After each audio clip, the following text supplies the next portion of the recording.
Okay, this is the M.T.MATTER Podcast. I'm M.T.MATTER, that's my handle. And today we're going to dive into a pretty serious topic, which is politics in music. So if you don't want to talk about politics, if you don't like your politics mixing with your sports and your music and your artwork and your movies, then feel free to go click on something else and get lost in mindless entertainment. But tonight, it's time for the adults to talk. It's time for us to talk about the status of our country. We don't all have to agree, but I think it's important that we still discuss it.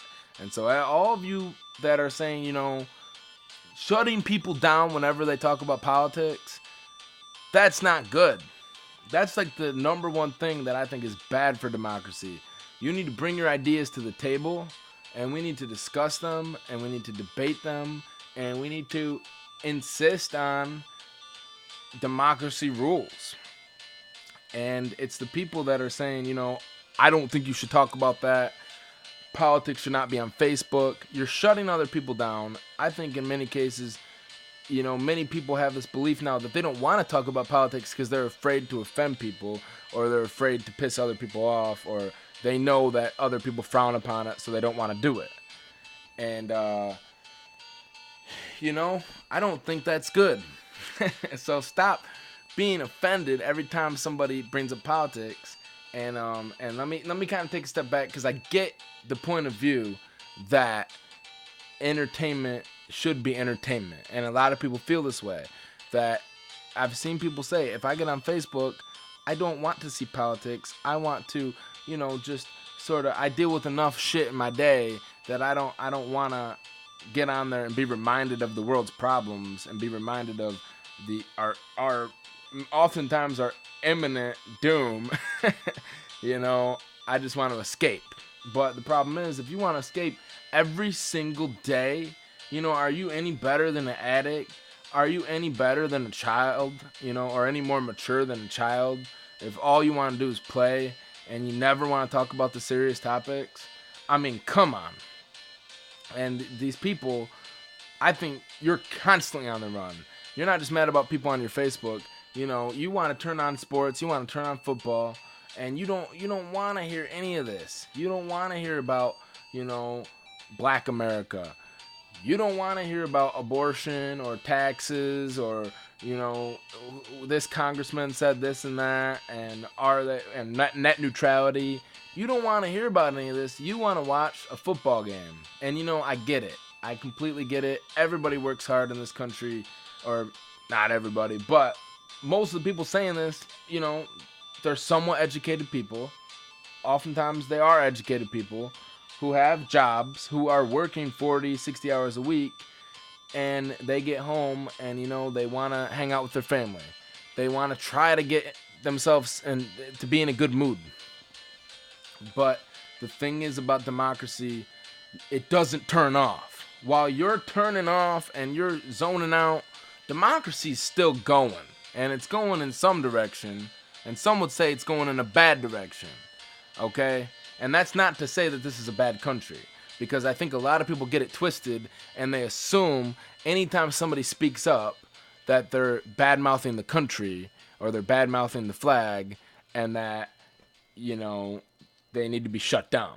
And that's not usually the case. I think a lot of people that speak up and quote-unquote protest, or maybe even give their opinion. In many cases, people get pissed off even about opinions, And so anytime that happens, these people are getting slapped with these labels. They're saying, oh, you're just a crybaby liberal. Or on the flip side, you're just a goddamn conservative who doesn't care about other people.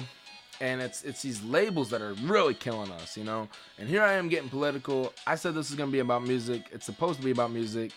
But it's all intertwined. Can't you see this? It's all intertwined. And so it's a constant battle. And I think capitalism is great. I think democracy is the best system we can have. But that's not to say there aren't flaws. And there's always going to be flaws. But if we can do our best to minimize those, and maybe take a look and evaluate the past policies and see if they're still working for us, that's always a need. We always need to do that. And maybe you do once in a while check out and say, this week I'm going on vacation. I'm not going to listen to the new Eminem album. But next week, you need to come back and participate, dog. You need to come participate. You need to vote. And so that's sort of my prelude into getting into talk about music and how it all relates to politics. I already brought up Eminem. This is what's got me fired up. It's got a lot of people fired up. He put out this new track the other day. It's called Undefeatable. It's talking about Black America, and it's talking about the problems that they've faced for basically centuries and how historically it still exists, and you see it especially play out in scenarios with crooked cops. And you know, Eminem, a lot of the things he said in this record, they weren't wrong, but a lot of people called him wrong. A lot of people called him a social justice warrior, which I'm surprised that that's become such a bad term. You know, people hurl that like an insult, like they hurl millennial as an insult.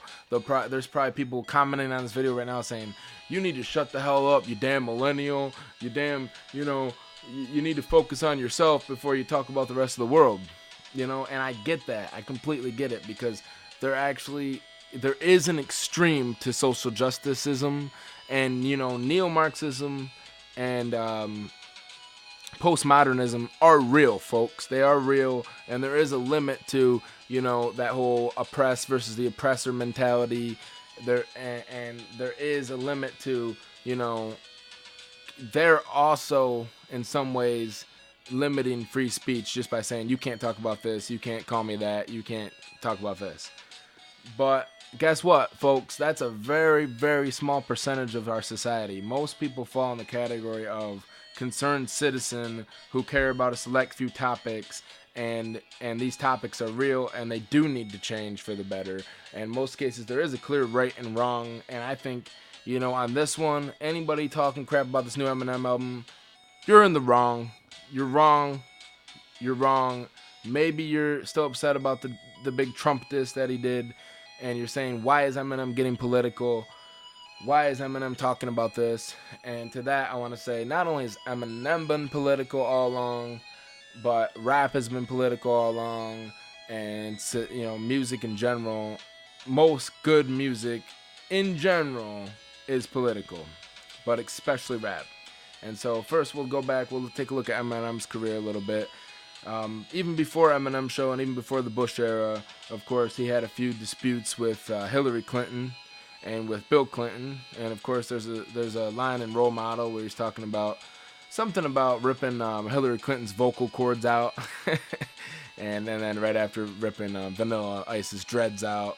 And then, of course, you get into the Bush era, and that's where he even got more fired up, where he's talking about marching up to the White House. He was talking about that and pretty much all of the Eminem show, White America, Square Dance, and there's a few others from that era. And then, of course, once you get into Encore and Mosh, that's where he took it to the full-blown, like, listen, you know, all of those of us who agree that things aren't going great in this country, you need to stand up, you need to voice your opinion, you need to say something about it. So really, Eminem's always kind of been along those lines, and I don't think, you know, I think it's adding to the discussion, you know.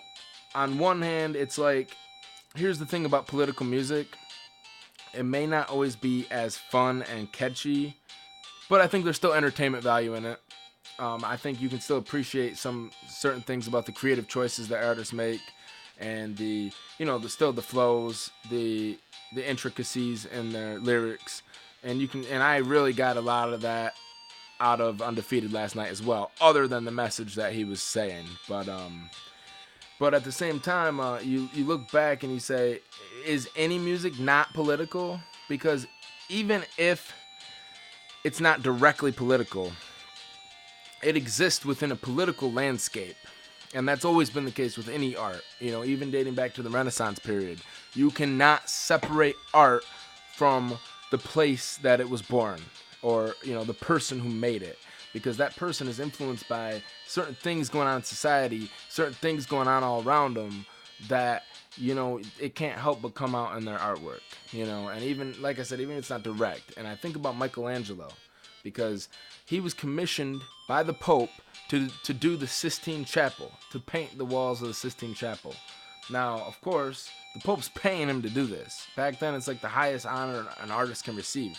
But even back then, he disagreed with the Pope on many things. One of the major things that they disagreed on was the fact that Michelangelo felt as though you could speak to God and people could speak directly to God and basically aspire to their highest potential without the need of a church, which of course was a big issue for the church.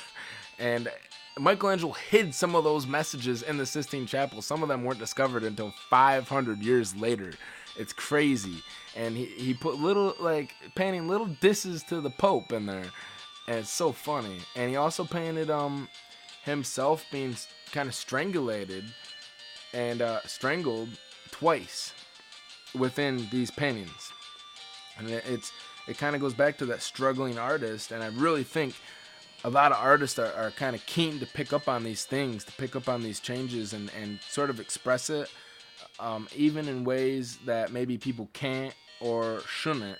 Because had Michelangelo directly come out and said these things back then, he would have been killed, And I think that's how it's usually packaged. Art is usually packaged in such a way that, usually there's a few layers to it. But if you look back on any good painting, you can decipher the layers and see, okay, what is this really saying?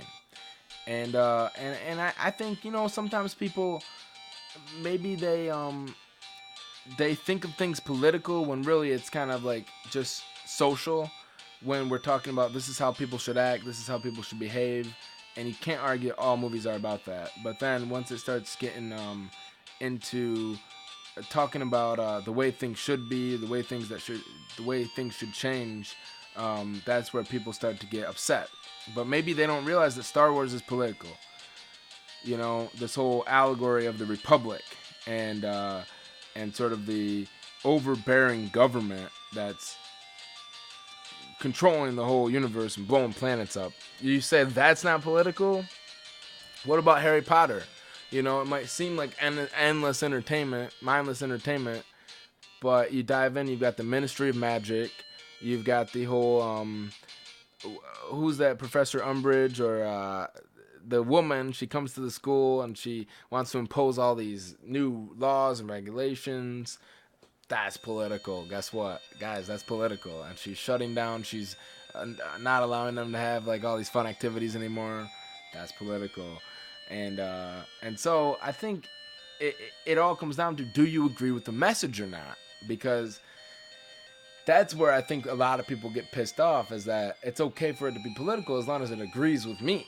So it's like, if I disagreed with Eminem, then I might be one of the people that were pissed off, because it's like, why are you getting political, dog? Why are you getting so political?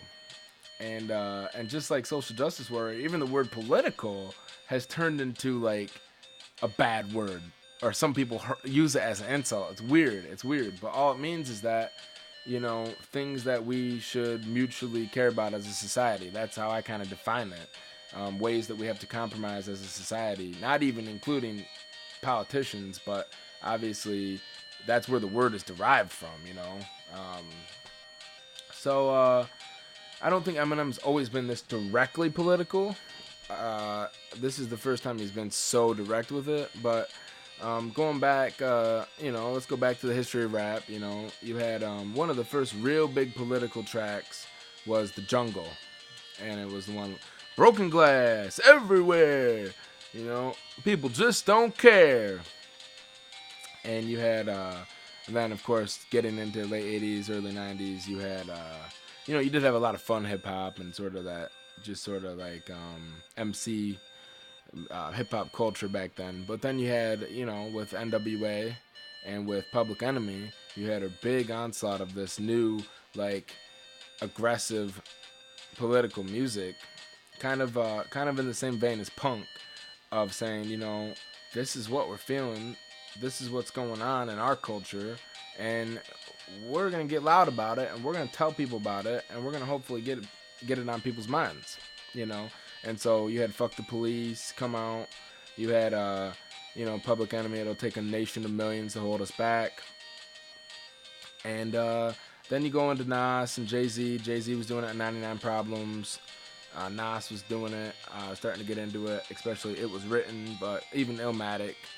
And then you had Eminem, of course, who was inspired by all of that, and then getting into what he did last night. I think it was heavily inspired by some of the anti-cop tracks of the past. You know, then even going back further than that, excuse me, a lot of the good protest music, man.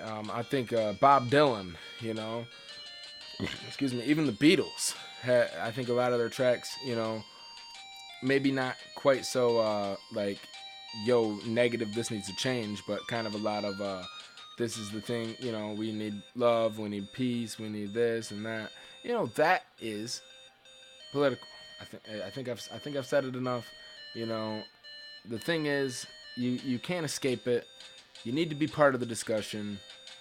You need to rise up. And it's not a matter, I don't think it's a matter of rise up.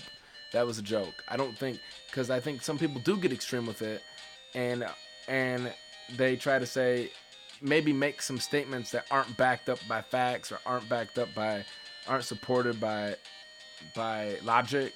So there are some extremists out there who are saying, like, the government is complete rubbish. It's completely, fraud, robbing its citizens, and, everything needs to change. I don't think that's the case. And I think if somebody says that, let's not tell them to stop being political. Let's tell them to stop being illogical, and actually discuss their argument and discuss why they're wrong. But don't stand up and say, don't be political, because I think all you're doing is shutting down good conversation. So what do you think? I know I kind of got off into a big topic here, a big rant, and hopefully it all kind of comes together and is something that you're able to either agree or disagree with, and tell me why. But don't tell me to stop being political. So I'm M.T.MATTER, signing off.